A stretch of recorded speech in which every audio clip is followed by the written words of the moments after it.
PIA जो है कितना बड़ा इदारा है पाकिस्तान का, इसकी नीलामी की जरूरत क्यों पेश आई? पाकिस्तान इंटरनेशनल एयरलाइन के इस वक्त हर त्यारे के साथ अप्रॉक्सीमेटली 310 लोग हैं। अल्लाह अल्लाह अल्लाह। तो जब आपको 30 लोग चाहिए और उस 30 की जगह पे आप 310 को तनख्वाह दे रहे हैं, जब वो रिटायर होंगे आप उनको पेंशन भी देंगे। बिल्कुल ऐसा है। तो फिर और नए भर्ती भी हो जाएंगे, नए भर्ती भी होते जाएंगे। तो फिर आप उस इदारे को प्रॉफिट में कैसे लेके जा सकते हैं? आज जो मैंने लेटर लिखा था, उस लेटर के ऊपर जो मेरी मीटिंग्स हुई बाद में, उसको बड़ा ज़्यादा अंडर डिस्कशन लाया गया। पीआईए की बोली में आप शामिल हैं। अगर आप पीआईए के ख़रीदार बन जाते हैं तो आप जो पीआईए है उसको जो है अल्लामा खादिम हुसैन रिजवी साहब से मंसूब कर देंगे। ये शट अप कॉल देने के लिए I decided to become the part of this that specific auction. मैं अपने तमाम फ्लीट्स का नाम अपने मरहूम कायदे मोहतरम के नाम पे रखूँगा। क्या बात। क्या किसी एक हुक्मरान के पास इतनी दौलत नहीं है कि वो इस सरकारी इदारे को, पीआईए को, नीलाम ना होने दे और तमाम तर कर्जा उतार के इसको बेहतर तरीके से चला सके? बिस्मिल्लाहिर्रहमानिर्रहीम, अस्सलाम वालेकुम। यूटीवी ग्लोबल के नाज़रीन, मैं हूं आपका मेज़बान मानुल्लाह कायम खानी। उम्मीद करता हूं कि आप सब खैर वाफियत से होंगे। नाज़रीन, सरकारी इदारे जितने भी हैं पाकिस्तान में आहिस्ता आहिस्ता करके नीलामी हो रही है। एक बहुत ही कीमती इदारा जिसका नाम है पीआईए की भी नीलामी होने जा रही है।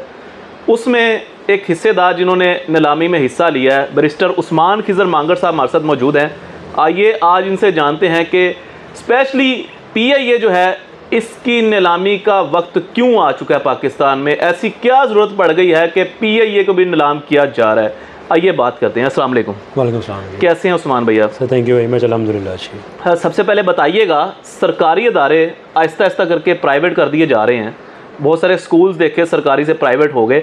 अभी पीआईए जो है कितना बड़ा इदारा है पाकिस्तान का, इसकी नीलामी की ज़रूरत क्यों पेश आई? अमान भाई, बेसिकली जो आपके ये तमाम इदारे हैं जी, इन तमाम इदारों को चलाने के लिए हर साल आपको कर्ज़ लेना पड़ता है। जी जी। इनका नुकसान इतना ज़्यादा हो गया कि जो इनकी अर्निंग है वो उसको मीटअप नहीं कर पा रही जी। और उसके पीछे भी हमारी जो ये पॉलिटिकल पार्टीज़ हैं सारी, और ये जो पॉलिटिकल स्ट्रक्चर है सारा, ये उसके पीछे फुली इन्वॉल्व्ड है और ये उसके प्रॉपरली बराबर के ज़िम्मेदार हैं। अब ये बातें बीइंग अ पॉलिटिकल पार्टी तो हमें पहले पता होता है, लेकिन इतनी माइन्यूट डिटेल में जाके ये सारी चीज़ें आपको तब पता चलती हैं जब आप उस प्रोसेस का हिस्सा बन जाते हैं। तो as I am the part of that process at the moment, तो मुझे उन सारी माइन्यूट डिटेल्स का पता है। तो आप अगर समझें कि पीआईए को, मेरे ख्याल में अगर पीआईए को आप अगले 100 साल भी गवर्नमेंट ऑफ पाकिस्तान चलाने की कोशिश करे तो अगले 100 साल भी पाकिस्तान इंटरनेशनल एयरलाइंस खसारे में जाएगी। उसकी कुछ रीज़न्स हैं, वो रीज़न्स मैं आपको बता देता हूँ। हमारे पास 34 त्यारे हैं जी, 34 फ्लीट्स हैं हमारे पास। रनिंग में कितने हैं? और जो 34 हैं उनमें से 21 त्यारे हमारे पास इस वक्त ऑपरेशनल हैं, रनिंग में। अच्छा। जो फ्लाई कर सकते हैं। तो 13 त्यारे तो आपके इस वक्त ग्राउंड पड़े हुए हैं जी। अब जो 34 पीआईए के पास त्यारे हैं वो भी पीआईए के अपने नहीं हैं, वो पीआईए ने लीज पे लिए हुए हैं। ये तमाम एयरलाइंस ऐसे ही करती हैं, वो लीज पे लिए होते हैं। तो उन 34 में से भी 13 आपके ग्राउंडेड हैं और 21 आपके ऑपरेशनल हैं जी। जो 21 ऑपरेशनल हैं, चलें हम मान लेते हैं, हम इस वक्त एक एग्जांपल ले लेते हैं कि 34 के 34 इस वक्त ऑपरेशनल हैं जी।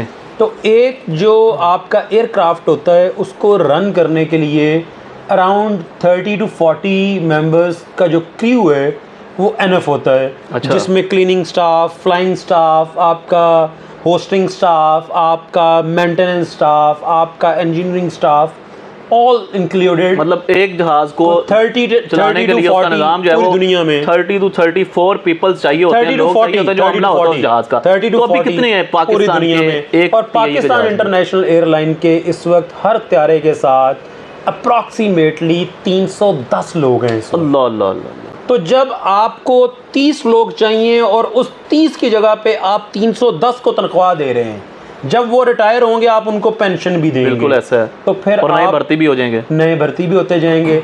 तो फिर आप उस इदारे को प्रॉफिट में कैसे लेके जा सकते हैं? 890 अरब रुपए का इस वक्त खसारा है आपका। 890 अरब रुपए का जो अब जिसने पाकिस्तान इंटरनेशनल एयरलाइन खरीदनी है उसने सिर्फ वो त्यारे नहीं खरीदने, उसने सिर्फ जो पर्ल्स एंड प्रिविलेजेस और बेनिफिट्स हैं वो बाय नहीं करने, उसने साथ लायबिलिटीज भी बाय करनी है। बिल्कुल ऐसा है। ठीक है, मैं आपसे गाड़ी खरीद लेता हूँ, तो जब आपसे मैं गाड़ी खरीद लूंगा उसके बाद अगर वो गाड़ी खराब हो जाए तो आप तो नहीं मुझे ठीक करवा के देंगे। बिल्कुल ऐसा आई एम है। रिस्पॉन्सिबल, उसका टैक्स मैं पे करूंगा, उसकी लायबिलिटीज मैं पे करूंगा। So this is the same position with the Pakistan international airline. जो भी पाकिस्तान इंटरनेशनल एयरलाइन को खरीदेगा वो इन तमाम लायबिलिटीज़ को भी एज्यूम करेगा और इन तमाम फ्यूचर लायबिलिटीज़ को पे ऑफ करेगा। अब बात ये है, इन सारी बातों का आपको पता कब चलता है? When you become the part of the process. जो इसका प्राइवेटाइजेशन का प्रोसेस चल रहा है, जब आप उसका हिस्सा बनते हैं तो आपको पता चलता है। जब आप उसकी एक फ़ी है $5000, जब आप वो पे करते हैं, अब आप ये देखें कि नीलामी हो रही है पाकिस्तान इंटरनेशनल एयरलाइन की, और उसकी जो तमाम इनिशियल क्रेडेंशियल्स हैं उसको हासिल करने के लिए आपको जो फ़ी पे करना पड़ती है वो डॉलर्स में, और आप $5000 फ़ी पे करते हैं। अच्छा, हाँ जी। और उसके बाद फिर रिटर्नेबल होती है, like it is on the you know part of the government इधर दे व्हाट आई सी इज के ये रिटर्नेबल रिफंडेबल नहीं है। हाँ जी। तो जब आप पाकिस्तानी मालियत भी बता दें कितनी बनती है? 15-16 लाख रुपया बन जाएगी। डॉलर क्योंकि वो फ्लक्चुएट करते रहती है, उसकी प्राइस ऊपर नीचे जाती रहती है, तो 15-16 लाख रुपीस बन जाती है। ये 15-16 लाख रुपीस आप देते हैं और देने के बाद आपको वो तमाम डॉक्यूमेंट्स प्रोवाइड किए जाते हैं जिसमें पता चलता है कि मुलाजिम कितने हैं, त्यारे कितने हैं, ख़र्चा कितना है, आमदन कितनी है, और कर्ज़े कितने हैं, प्रॉपर्टीज़ कितनी हैं, और उन प्रॉपर्टीज़ के अंदर उनकी रेंटल वैल्यू क्या है, क्या पीआईए ख़ुद से ऑपरेट कर रहा है या पीआईए ने आगे लीज़ पे दिए हुए हैं, रूट्स कितने हैं पीआईए के पास, उन रूट्स की हम एनुअल जो एविएशन फ़ी है वो कितना पे करते हैं, कितने रूट्स पे पीआईए के जो त्यारे हैं वो ख़ुद उड़ते हैं, और कितने रूट्स जो हैं पीआईए ने आगे सब लीज़ पे दिए हुए हैं। ऐसे भी रूट्स हैं जो पीआईए ने आगे और कंपनीज़ को लीज़ पे दिए हुए हैं, क्योंकि जब हमारे मिनिस्टर फॉर एविएशन ने कहा कि हमारे तो आधे से ज़्यादा पायलट्स के लाइसेंस जाली हैं, तो दुनिया में बहुत सारे ममालिक में हमारी फ़्लाइट्स पे पाबंदी लग गई। जब वो पाबंदी लग गई तो आपके त्यारे उड़ नहीं सकते थे, तो फिर आपने अपने वो वाले रूट्स भी बेचे हुए हैं, उन रूट्स को भी आपने लीज़ पे दिया हुआ है। तो ये सारा उस फीस को देने के बाद पता चलता है कि किस एक्चुअल सिचुएशन पे आपकी ये स्पेसिफिक एयरलाइन या कोई भी इदारा जो है वो स्टैंड कर रहा है। This is not the case with the Pakistan international airline. आपके मुल्क में हर इदारे के साथ यही सूरत हाल है। आप स्टील मिल को प्राइवेटाइज़ करने जा रहे हैं, गवर्नमेंट ऑफ सिंध नहीं मान रही। अब गवर्नमेंट ऑफ पाकिस्तान के कागज़ों में ये रिकॉर्ड ही नहीं है कि जो पाकिस्तान स्टील मिल है उसकी ऑनर वफाकी हुकूमत है या उसकी ऑनर सिंध हुकूमत है। ये मैं आपको ऑन रिकॉर्ड बात बता रहा हूँ। पता ही नहीं है कि पाकिस्तान स्टील मिल मलकियत किसकी है, वफाक की या सूबे की है। तो अब ये एक और फार्मूला तय किया जा रहा है कि उसकी जो मशीनरी है वो निकाल के सारी स्क्रैप कर दी जाए, 700 एकड़ उसमें से सिंध गवर्नमेंट ऑन कर ले, और बाकी जो है वो जो फेडरल गवर्नमेंट है वो उसको ऑन कर ले, क्योंकि उसकी भी प्राइवेटाइजेशन होने जा रही है। तो जो एक बिजनेसमैन होता है तो वो तो हर तरफ नज़र रख के बैठा होता है। सही बात है। तो at the moment what I see is के like I am in favour of privatisation. आप तो नहीं उस बोली में शामिल होने जा रहे? मैं जिसमें शामिल हुआ हूँ, मुझे उसमें से बड़ी कुछ अच्छी गुड वाइब्स नहीं आ रही, उसमें से बड़े अच्छी कोई रिपोर्ट्स नहीं आ रही। और दूसरा, अगर आप समझते हैं कि ये ऑन मेरिट सब कुछ होगा तो ये एक दीवाने का ख्वाब है। ये basically this is all pre planned, this is all pre decided. और उसके बाद जो मैंने लेटर लिखा था, उस लेटर के ऊपर जो मेरी मीटिंग्स हुई बाद में, उसको बड़ा ज़्यादा अंडर डिस्कशन लाया गया कि आप अभी बोली में आए नहीं, आप अभी बैठे नहीं, आप अभी बड़े इनिशियल लेटर में आप कह रहे हैं कि आप इसको लाइक अपने किसी पॉलिटिकल फिगर के नाम के साथ आप इसको मंसूब करना चाहते हैं, तो आप इसको रिमूव करें और फिर हम आगे इसको प्रोसीड विद करते हैं। तो बढ़ाए आपने बिल्कुल एक आपकी बात कर रहा हूँ, आपकी एक बहुत ज़्यादा बात सोशल मीडिया पर वायरल हो रही थी। पहले उसको करने से पहले एक मैं ये बता दूं कि बैरिस्टर उस्मान खिज़र मांगर साहब वही हैं जिन्होंने, जब हेलीकॉप्टर वाली बात चली थी, ट्रेंड चला था, तो इन्होंने कहा था कि मैं हेलीकॉप्टर खरीद के अलामा हाफिज़ साहब से रिजवी साहब को गिफ्ट कर सकता हूं। अभी सर मुझे ये बताइएगा, आपने कहा कि पीआईए की बोली में आप शामिल हैं, अगर आप पीआईए के ख़रीदार बन जाते हैं तो आप जो पीआईए है उसको जो है अल्लामा खादिम हुसैन रिजवी साहब से मंसूब कर देंगे। मुझे ये बताएं कि लोग जो दूसरी पार्टीज़ के हैं वो सवाल कर रहे हैं कि यार ये तो मौलवियों की जमात है, ये इनके पास इतने वसाइल कहाँ से आए? उस्मान खिज़र मांगर साहब जो है उनके पास इतने वसाइल कहाँ से आए कि ये सबसे पहली बात यह कि वो पीआईए खरीदें, और उसके बाद दूसरी बात जो असल में उनको अजियत देती है कि अल्लामा खादिम रिजवी साहब से किस तरह मंसूब कर सकते हैं। बेसिकली हमारे से तो प्रॉब्लम ही 2016 से ये चल रही है, इनको नाश्ता कौन दे गया, इनको खाना कौन दे गया, इनको किराया किसने दे दिया, ये पहुंच कैसे गए, ये आ कैसे गए, इनकी गाड़ी में पेट्रोल किसने डलवा दिया, इनको फॉर्च्यूनर किसने दे दी, इनको वो गाड़ी किसने दे दी, ये जिंदा कैसे हैं, ये खाते कैसे हैं, ये पीते कैसे हैं। फॉर्च्यूनर की बात हुई थी तो आपने हाफजाबाद में लाइनें लगा दी थी फॉर्च्यूनर तो जब एक फॉर्च्यूनर की बात हुई थी तो मैंने तो वहाँ पे 500 फॉर्च्यूनर बिल्कुल ऐसे ही है। तो लाइक वो हमारा शहजादा आ रहा था, हमारा लीडर है, हमारी जान है, तो उसके लिए लाइक ये क्या चीज़ मानी रखती है, ये तो रूटीन की चीज़ें हैं हमारे लिए। अल्हम्दुलिल्लाह कोई ऐसी बात नहीं है। और क्या मौलवियों के पास पैसे नहीं होते? मौलवी कारोबार नहीं करते, मौलवी जो है वो कमाते नहीं हैं, मौलवी इनसे अच्छे कारोबार करते हैं, इनसे अच्छा कमाते हैं, इनसे अच्छा खाते हैं, हक हलाल का कमाते हैं, हक हलाल का गाते हैं, इनको तकलीफ़ क्यों होती है? तो अगर अब स्पेसिफिक बात करें अगर इस एयरलाइन की, तो इसी चीज़ को जहन में रखते हुए देखें, I am not interested in buying in Pakistan international airline. मेरे पास इतना फालतू पैसा भी नहीं है कि मैं एक अरबों रुपए नुकसान में जाते हुए बिज़नेस के अंदर अपनी इन्वेस्टमेंट कर दूं। लेकिन जो इनको प्रॉब्लम थी कि इनको नाश्ता कौन दे जाता है, इनको खाना कौन दे जाता है, ये शट अप कॉल देने के लिए I decided to become the part of this that specific auction. और उसमें फिर मैंने इनको आंसर दिया कि if I will be the successful bid winner, तो मैं अपने तमाम फ्लीट्स का नाम अपने मरहूम कायदे मोहतरम के नाम पे रखूँगा। ठीक है। और फिर इन्होंने मेरे साथ जब मीटिंग्स हुई, आपने वो फुटेजेस देखी, बड़ी हाई कमांड की मीटिंग्स थी। वो ऐसी मीटिंग्स भी हुई कि लाइक जो आप कह लें कि प्राइवेट फ़्लाइट्स पे भी फ्लाई करता रहा मैं, और बड़ी मीटिंग्स हुई हैं वहाँ पे, वो आपने सारी फुटेजेस देखी हैं। बिल्कुल। तो उन मीटिंग्स में मुझे कहा गया कि आप इस चीज़ से बैक ऑफ करें और आप पहले इस प्रोसेस का हिस्सा बने, और उसके बाद फिर आप आगे जो आप करना चाहें वो आप करते रहें। उन्हें मैंने कहा कि मैं जो इस प्रोसेस में इसका हिस्सा बन रहा हूँ वो मैं सिर्फ इसी चीज़ के लिए बन रहा हूँ। क्या बात है, क्या मुझे अगर ये चीज़ होगी तो I am the part of the process, otherwise I will not be the part of the process. I have other so many means to invest in in those means, और बहुत सारी जगह पे अल्लाह ताला ने दिमाग दिया हुआ है, सब कुछ दिया हुआ है, तो हम कर सकते हैं। तो इंशाल्लाह अगर आई will be the successful bid winner, तो जो मेरा प्रॉमिस है मैं उसको पूरा करूँगा। और ये मेरी सबसे बड़ी खुशकिस्मती है, ये मेरे दिल की ख्वाहिश है। इसमें कोई एहसान नहीं है, कोई जमात पे एहसान नहीं है। ये भी जमात का मेरे ऊपर एहसान है कि मैं आज उस हस्ती की जमात का एक अदना सा कारकुन हूँ, और अल्हम्दुलिल्लाह उनकी वजह से अल्लाह ताला ने मुझे बहुत कुछ दिया है। अल्लाह ताला ने मुझे इज़्ज़त दी है, शोहरत दी है, बहुत कुछ दिया है सर, बहुत कुछ। बिल्कुल सर, मेरा लास्ट में क्वेश्चन है आपसे। पाकिस्तान में बड़े हाकिम वक्त आए हैं, बड़े हुक्मरान आए जिन्होंने, आज ये 77वां साल चल रहा है पाकिस्तान को आज़ाद हुए। मेरा सवाल ये है, मुहिब बनते हैं पाकिस्तान के, कौम के बेटे बनते हैं, कौम की बेटियां बनती हैं, क्या किसी एक हुक्मरान के पास इतनी दौलत नहीं है कि वो इस सरकारी इदारे को, पीआईए को नीलाम ना होने दे और तमाम तर कर्जा उतार के इसको बेहतर तरीके से चला सके? मौलाना साहब, बहुत सारे ऐसे लोग हैं जिनके पास पैसे हैं, हुक्मरान तो बहुत दूर की बात है, प्राइवेट इंडिविजुअल्स ऐसे बैठे हुए हैं जो इस तरह की 100 पीआईए ख़रीद सकते हैं पाकिस्तान में। अल्लाह ताला ने बहुत ज़्यादा लोगों को नवाजा हुआ है। लेकिन the actual problem is, sir देखें, एक बंदे ने पीआईए को ख़रीद लिया, पीआईए चले ख़रीदा नहीं भी, गवर्नमेंट की इमदाद कर दी, पीआईए का सारा कर्जा उतार दिया, कहा कि चलें जी अब आपका कर्जा ज़ीरो हो गया है, अब आप इसको चलाएं।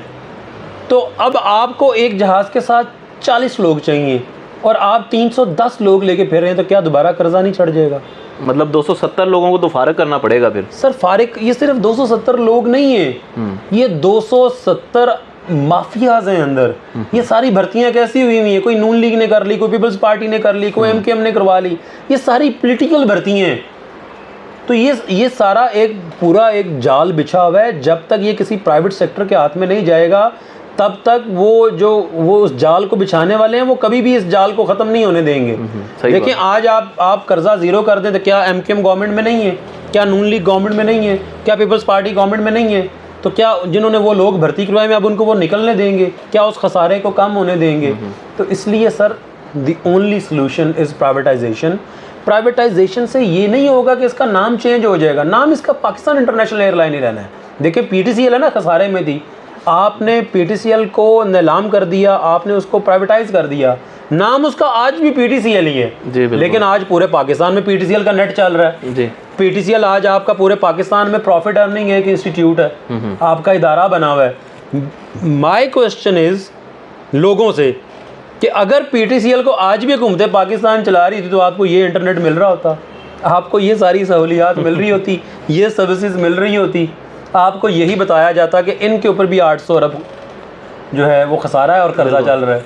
तो sir the only solution is privatisation. Government का काम इदारे चलाना नहीं है, गवर्नमेंट का काम पॉलिसी बनाना है और उस पॉलिसी के तहत उन इदारों को चलने देना है।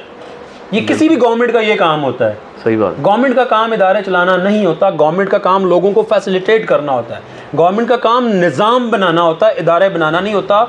उस निज़ाम ने उन इदारों को रेगुलेट करना होता है। यहाँ पे अनफॉर्चुनेटली उल्टा सिस्टम चल पड़ा कि यहाँ पे इदारे बना लिए, निज़ाम बनाया नहीं। गवर्नमेंट के पास इदारे आ गए, निज़ाम बनाने वाले लोग नहीं आए। लोग हमारे पास कौन आ गए? गलियों वाले, नालियों वाले, सोलिंग वाले, ट्रांसफार्मर वाले, थानों से डाकू छुड़वाने वाले। हमने निज़ाम बनाने वाले लोगों को आगे नहीं आने दिया। हमने लॉ मेकर्स देखे, पार्लियामेंटेरियन का काम ये नहीं होता कि वो लोगों की गलियां नालियां सोलिंग बनवाए, लेकिन हमारे लोग वोट ही उसको देते हैं जो गलियां नालियां सोलिंग बनवाए। एक तरफ मैं बैठा हूँ, बेशक मैं जितना मर्जी एजुकेटेड हूँ, दूसरी तरफ वो बंदा बैठा है जिसने गली नाली सोलिंग बनवाया, तो लोग उसको प्रेफरेंस देंगे जिसने गली नाली सोलिंग बनवाया। बेशक उसको सलाम ना लेना आता हो, उसको जाके असेंबली में स्पीच ना करनी आती हो, उसको वहाँ पे कानून ना बनाना आता हो। पार्लियामेंटेरियंस का काम लेजिस्लेशन होता है, निज़ाम बनाना होता है, डेवलपमेंट ऑफ इंफ्रास्ट्रक्चर होता है और उसके ऊपर आप पॉलिसी मेकिंग होता है।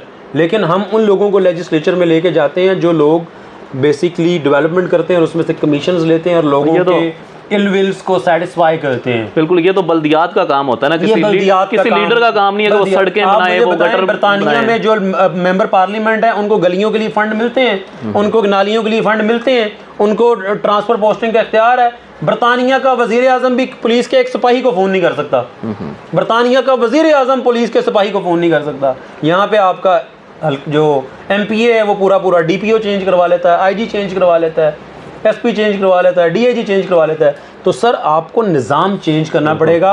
आपको निज़ाम को डेवलप करने वाले वो वाले जो लोग हैं, जो ऐसा सोचते हैं, जो ऐसा दिमाग रखते हैं और जो इतने कैपेबल एनफ हैं, उनको आगे लाना पड़ेगा।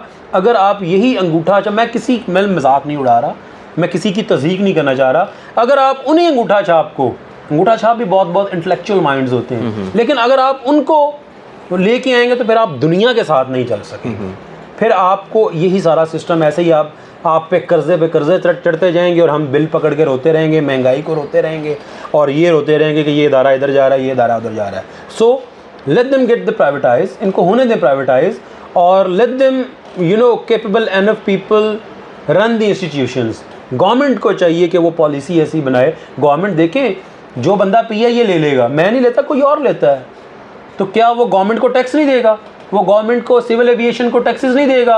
वो त्यारे एयरपोर्ट पे पार्क करेगा, उन त्यारों की पार्किंग फीस नहीं देगा? एयरपोर्ट नहीं आप बेच रहे, आप सिर्फ अपनी एयरलाइन बेच रहे हैं, क्या वो टैक्सेस नहीं देगा? क्या वो PSO से फ्यूल लेना बंद कर देगा, PSO से ही फ्यूल लेगा? तो क्या वो जो उनका प्रॉफिट होगा उसमें से जो टिकट्स जाएंगी सेल्स टैक्स नहीं होगा? सब कुछ होगा। गवर्नमेंट सब कुछ बेच के भी प्रॉफिट अर्निंग सिचुएशन में आ जाएगी।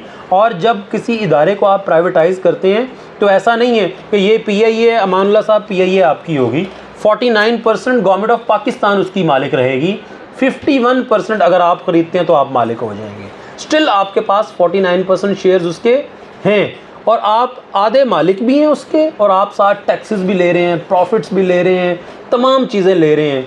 So this is how it goes on and works.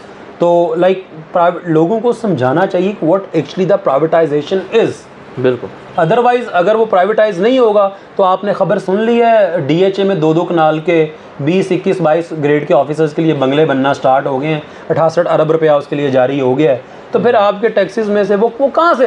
यार खाने के पैसे नहीं हैं आपके पास गंदम खरीदने ने बहुत परेशान किया हुआ है, गंदम खरीदने के किसान से पैसे नहीं है आपके पास। आप कर्जा लेके एक दिन कर्जा लेते हो, अगले दिन मुल्क चलाते हो, तो ये 68 बिलियन रुपीस कहाँ से आ गए हैं?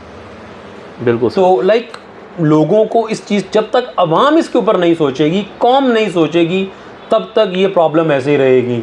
अल्लाह ताला इस मुल्क के लिए आसानियाँ करे, इस मुल्क में रहने वालों के लिए आसानियाँ करे, और हुक्मरानों को इस मुल्क के लोगों के बारे में सोचने की जो है वो उनको कोई हदायत दे जी। आमीन, बिल्कुल जी। सर बहुत शुक्रिया आपका, आपने अपना कीमती वक्त दिया। अपनी कीमती राय का इजहार कमेंट सेक्शन में कीजिएगा। अपने मेज़बान मानुल्लाह कायम खानी और बैरिस्टर उस्मान खिज़र मांगड़ साहब को दीजिएगा इजाज़त। अल्लाह निगहबान।